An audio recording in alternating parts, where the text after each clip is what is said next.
இந்த ஆங்கில மொழி மேலே மோகம் ஏன் வருது? அந்நிய நாட்டு மேலே மோகம் ஏன் வருது? அங்கே போய் குடியேறணும், அமெரிக்காவில் போய் குடியேறணும், அது மாதிரி ஆங்கில மொழியை கற்றுக்கணும், ஆங்கில மொழியில் படிக்கணும் அப்படிங்கிற எண்ணம் ஏன் வருதுன்னா, மகிழ்ச்சியாக வாழலாம், ஆங்கில மொழி கற்றுக்கொண்டால் மகிழ்ச்சியாக வாழலாம் அப்படிங்கிற எண்ணம் தான் வந்து வெளிநாட்டில் அமெரிக்காவில் போய் குடியேறினாக்கா அங்கே போய் மகிழ்ச்சியாக வாழலாம் அப்படிங்கிற எண்ணம் தான். இப்போ இந்தியாவில் வந்து மகிழ்ச்சியாக வாழ முடியாது. இந்தியாவில் வந்து மகிழ்ச்சியாகலாம் இங்கே வந்து ஆண் பெண் சுதந்திரம் கிடையாது. எங்கே வந்து மகிழ்ச்சி இருக்கணும்னா ஆண் பெண் சுதந்திரம் இருக்கணும், சமத்துவம் இருக்கணும், காதலிப்பதற்கான சுதந்திரம்லாம் இருக்கணும், மூட நம்பிக்கைகள்லாம் இருக்கக்கூடாது. அப்போ தான் வந்து அந்த இடத்துல மகிழ்ச்சியாக வாழ முடியும்.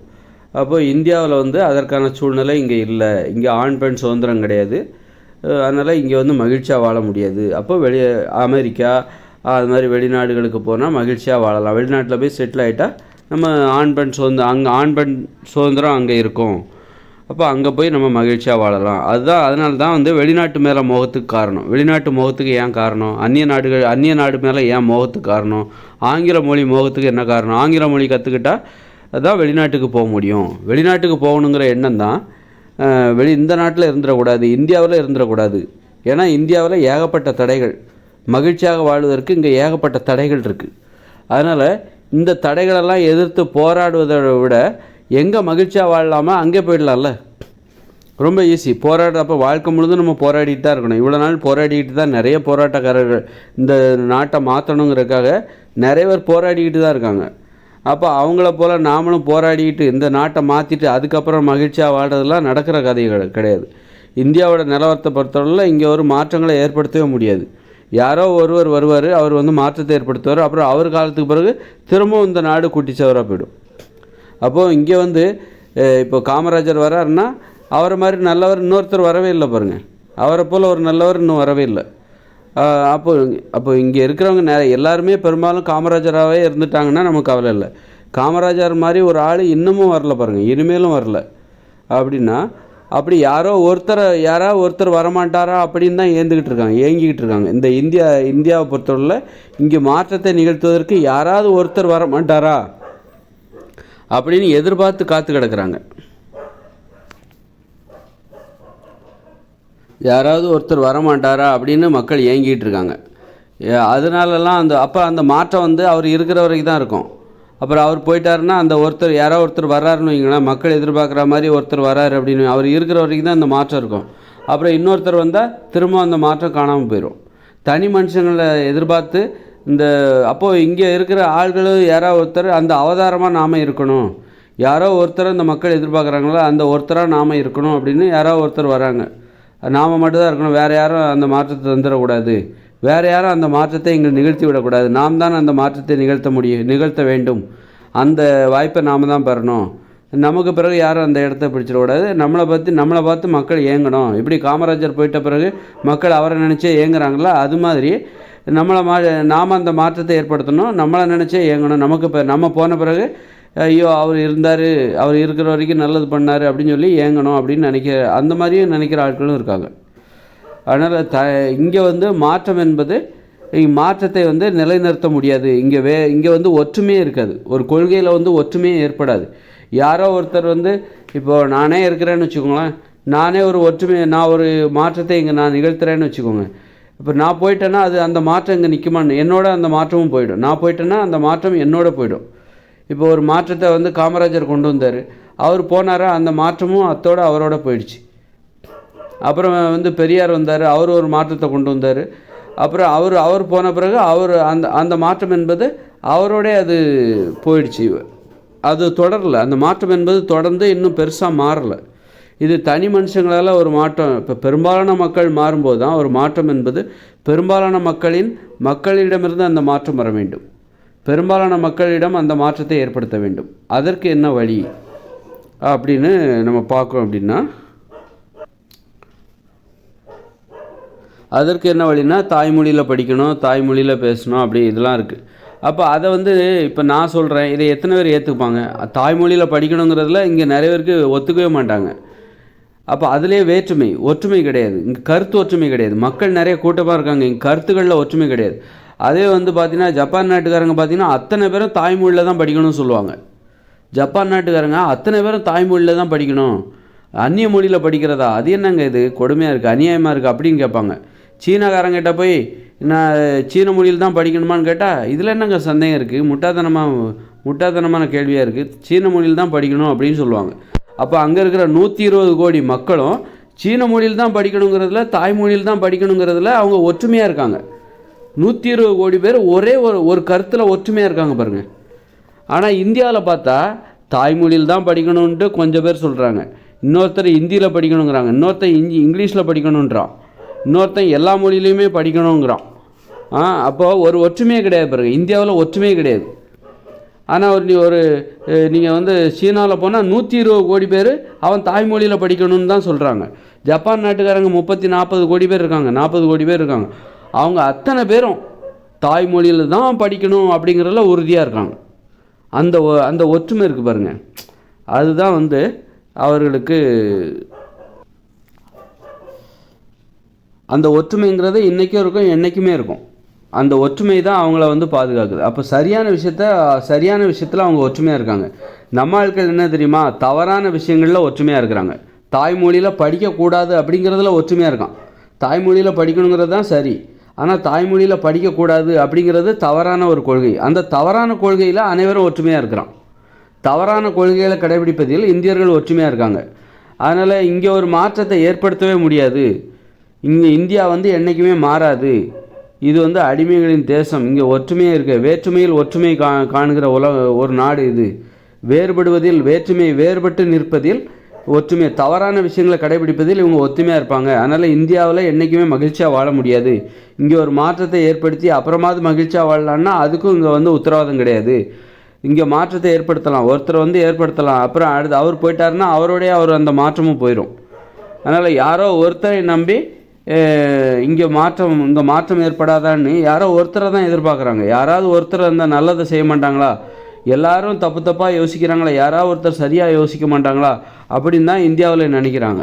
அதனால் இந்தியாவில் என்றைக்குமே ஒரு மாற்றம் என்பது நிலையானது கிடையாது. நல்ல இடத்த நோக்கி இவங்க சரியாக போகவே முடியாது.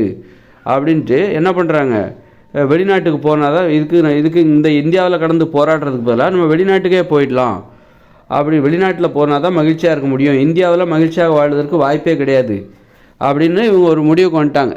ஒரு சரியான முடிவு தான். இந்தியாவில் இருந்தால் மகிழ்ச்சியாக வாழ முடியாது. மகிழ்ச்சியாக வாழணுன்னா இங்கே இருக்கிற சிஸ்டத்தை எல்லாத்தையும் மாற்றணும், இங்கே ஒரு பெரிய மாற்றத்தை ஏற்படுத்தணும். அந்த மாற்றத்தை ஏற்படுத்துறதுக்கே இங்கே பெரிய கஷ்டம். அது யாரோ ஒருத்தரால் தான் முடியும். ஓரிருவரால் வந்து ஏற்படுகிற மாற்றம் என்பது, அந்த ஓரிருவர் வந்து போயிட்டாங்கன்னா அந்த மாற்றமும் அப்படியே போயிடும். அப்புறம் திரும்பவும் இந்த நாடு பழையபடி மாறிடும். அதனால் இந்தியாவில் மாற்றம் என்பது நிரந்தரம் கிடையாது. ஒரு நல்ல மாற்றம் ஏற்பட்டால் கூட அந்த மாற்றம் என்பது நிரந்தரம் கிடையாது.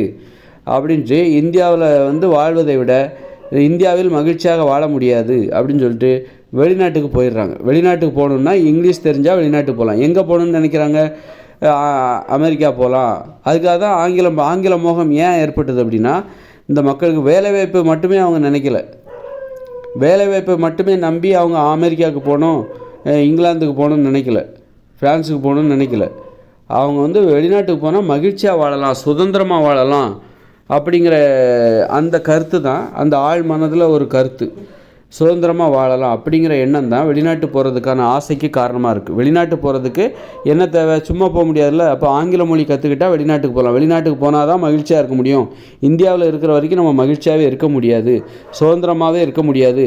காதலுக்கு சுதந்திரம் கிடையாது. நம்ம தான் சுதந்திரமாக இல்லை, நம்ம தான் காதலிக்கலை, நம்ம பிள்ளைகளாவது சுதந்திரமாக காதலிக்கட்டுமே அப்படின்னு சொல்லிட்டு நல்ல பரந்த மனப்பான்மை உடையவர்கள் வெளிநாட்டில் தான் இருக்காங்க. நம்ம நாட்டில் இந்தியாவில் இருக்கிறவங்களாம் குறுகிய மனப்பான்மை உடையவர்களாக இருக்காங்க. பிறரை மகிழ்ச்சியாக வாழ விடாமல் காதலிக்கவே தடுக்கிற ஒரு மக்கள் தான் இங்கே இருக்காங்க. காதலிக்கவே அனுமதிக்காதவர்கள், அன்பு செலுத்தவே தடை விதிக்கிற மக்கள் இங்கே நிரம்பிய நாடுகள் தான் இந்தியா. அதனால் இந்தியாவில் இருந்து போராடுறதை விட வெளிநாட்டுக்கு போயிடலாம், மகிழ்ச்சியாக வாழ்வதற்கு எங்கே வாய்ப்பு இருக்கோ அங்கே போயிடலாம். அதான் புத்திசாலித்தனம். இங்கே கடந்து போராடுறத விட எங்கே போனால் நம்ம மகிழ்ச்சியாக இருக்க முடியுமோ அங்கே போயிடலாம். இப்போ நான் சொல்கிறேன், நான் வந்து விளையாட்டு மைதானம் வேணும், அது வேணும், இது வேணும்னா எனக்கு அது தேவை. அதனால தான் நான் சொல்கிறேன், விளையாட்டு மைதானம் வேணும், காதலிப்பதற்கான சுதந்திரம் வேணும், அது எனக்கு தேவை. அதனால தான் நான் வந்து கூப்பாடு போட்டுக்கிட்டு இருக்கேன். விளையாட்டு மைதானங்களை கட்டுங்க, குடியிருப்பு பகுதிகளில் விளையாட்டு மைதானங்களை கட்டுங்க, கல்வியை தனியார் மையத்தின் வரைக்கும் அரசுடைமையாக மாற்றுங்க, மருத்துவமனையை அரசுடைமையாக மாற்றுங்கன்னா அது எனக்கு தேவை. அப்போ அதுக்காக தான் நான் இப்படி கூப்பாடு போட்டுட்ருக்கேன். இப்படி கூப்பாடு போடுறத விட எனக்கு தேவைங்கிறக்காக தான் நான் இந்த மாற்றத்தை ஏற்படுத்தி அதன் மூலம் இங்கே வந்து நான் இப்போ எனக்கு தேவை, அது மாதிரி எல்லாத்துக்கும் அது தேவை அப்படின்னு நினச்சி சொல்கிறேன். இப்படி சொல்கிறது புத்திசாலித்தனமா? இங்கே சொன்னால் இங்கே ஒரு மாற்றம் நடந்துட போதா? நான் சொல்கிறதுனால இங்கே மாற்றம் நடந்துட போதா என்ன? அப்போது நடக்காது, அப்படி இல்லை. அப்போ என்ன நடக்குது? சொல்கிறது புத்திசாலித்தனம். சொல்லி இங்கே ஒன்றும் நடக்க போகிறதில்ல.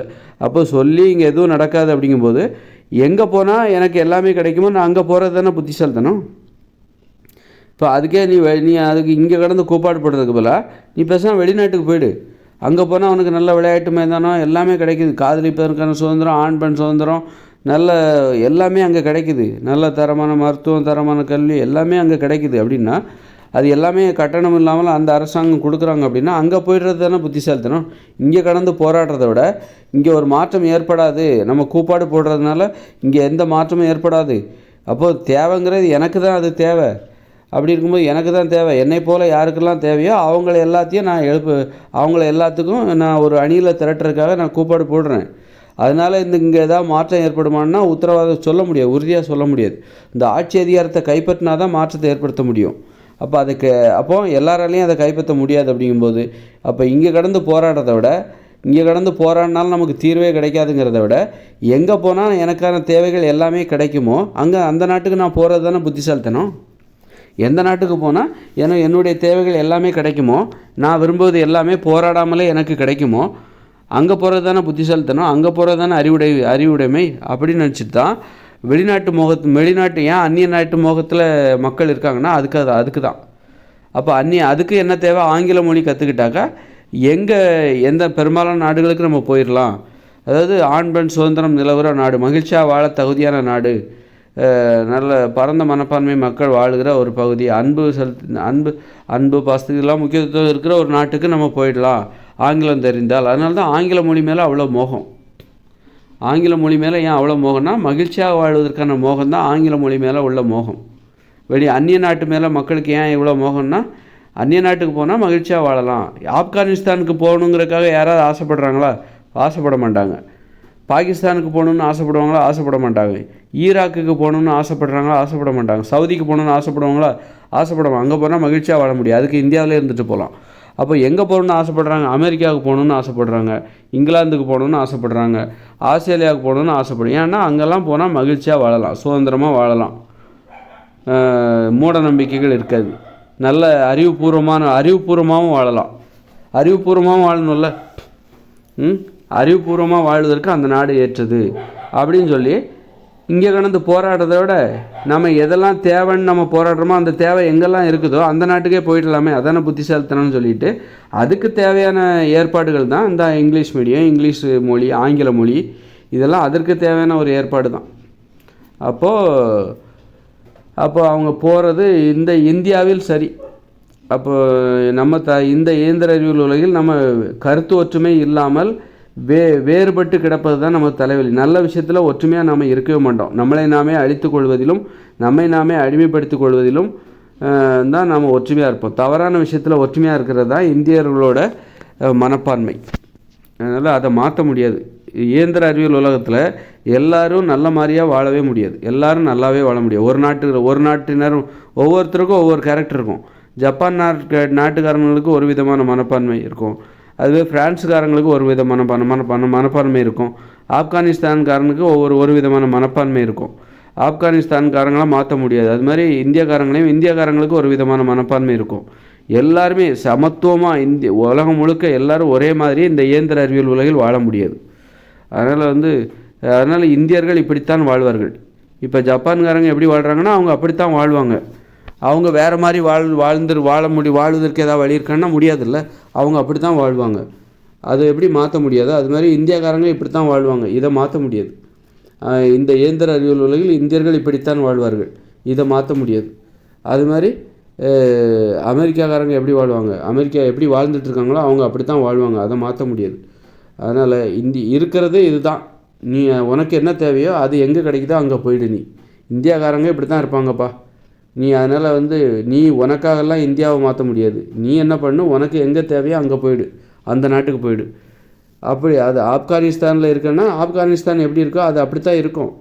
உனக்கு என்ன தேவை? சுதந்திரம் தேவையா? சமத்துவம் தேவையா? அன்பு தேவையா? முக்கியமாக அறிவுபூர்வமான வாழ்க்கை வாழணுமா? அப்போ நீ அது எங்கே கிடைக்குதோ அந்த நாட்டுக்கு போய்டு. அப்படிங்கிறது தான் சரியான கொள்கையாக கூட இருக்கலாம்.